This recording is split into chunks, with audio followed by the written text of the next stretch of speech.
Hi friends, welcome to our channel PNR food. ఈరోజు మొలకల curry ఏ విధంగా చేసుకోవాలో ఈ వీడియోలో చూసేద్దాము. ముందుగా స్టవ్ పైన గిన్నె పెట్టేసి ఆయిల్ వేసుకోవాలి. ఆయిల్ వేడైన తర్వాత ఆవాలు, జీలకర్ర, పోపు దినుసులన్నీ వేసేసుకొని ఫ్రై చేసుకోవాలి. నెక్స్ట్ పచ్చిమిర్చి వేసి మంచిగా వేయించుకోవాలి. తర్వాత కరివేపాకు, ఇవన్నీ ఆయిల్లో మంచిగా ఫ్రై చేసుకోవాలి. మొత్తం ఫ్రై అయిపోయిన తర్వాత ఆనియన్స్ యాడ్ చేసుకోవాలి. ఆనియన్స్ వేసి మొత్తం కూడా పచ్చివాసన పోయేంత వరకు ఆయిల్లో ఫ్రై చేసేసుకోవాలి.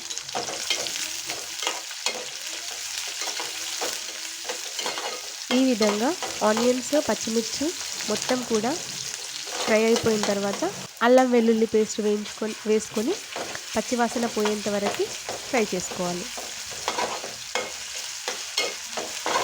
తర్వాత పసుపు యాడ్ చేసుకోవాలి. పసుపు వేసి మొత్తం కూడా ఒకసారి కలిపేసుకోవాలి. మొత్తం కూడా ఆయిల్లో ఫ్రై అయిపోయింది. ఇప్పుడు ఒక టమాటో వేసుకుందాము. ఒక టమాటో వేసి మొత్తం సింక్ అయ్యేంత వరకు మూత పెట్టేసి ఉంచుకోవాలి. టమాటో వేసి సాల్ట్ వేసుకుందాం. టమాటో మొత్తం కూడా ఆయిల్లో ఫ్రై అయిపోతుంది అన్నమాట. ఇప్పుడు కొంచెం సాల్ట్ యాడ్ చేసి మూత పెట్టేసుకుందాము. ఒకటే టమాటో కాబట్టి తొందరగానే ఉడికిపోతుంది. ఒక 1-2 మినిట్స్ మూత పెట్టేసి ఉడికించుకున్నాక ఈ విధంగా కలిపేసుకోవాలి. ఇప్పుడు మనం ముందుగా ప్రిపేర్ చేసుకున్న మొలకలు ఉంటాయి కదా, అవి మంచిగా వాటర్లో కడిగి పెట్టుకొని ఇందులో యాడ్ చేసేసుకోవాలి. ఇవన్నీ ఈ విధంగా ఈ మొలకల్ని ఇందులో యాడ్ చేయాలి.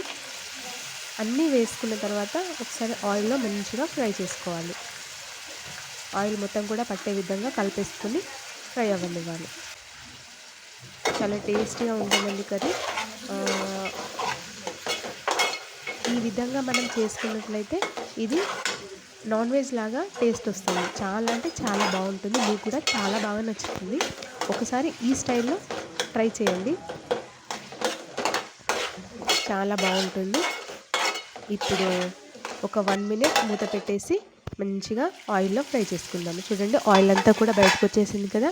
ఈ విధంగా వచ్చిన తర్వాత మళ్ళీ ఒకసారి కలిపేసుకొని కారం యాడ్ చేసుకోవాలి.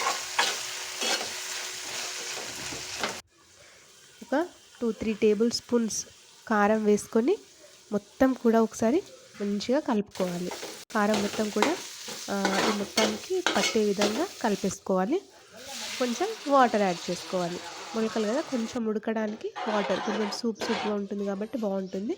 నెక్స్ట్ ధనియాల పొడి అండ్ కొంచెం గరం మసాలా వేసేసి మొత్తం కూడా ఒకసారి కలిపేసుకొని ఇందులోనే కొత్తిమీర కూడా వేసేసి దగ్గరికి అయ్యే విధంగా మంచిగా సిమ్లో పెట్టేసి ఉడికించుకోవాలి. ఒక 5 మినిట్స్ మూత పెట్టేసి మంచిగా దగ్గరికి ఉడికించుకోవాలి. చూడండి, మొత్తం కూడా ఉడికిపోయింది. టేస్టీ మన మొలకల కర్రీ అయితే రెడీ అయిపోయింది. నాన్ వెజ్ టేస్ట్లో ఉంటుంది, చాలా బాగుంటుంది. ఒకసారి ట్రై చేయండి. Thank you. Do subscribe our channel.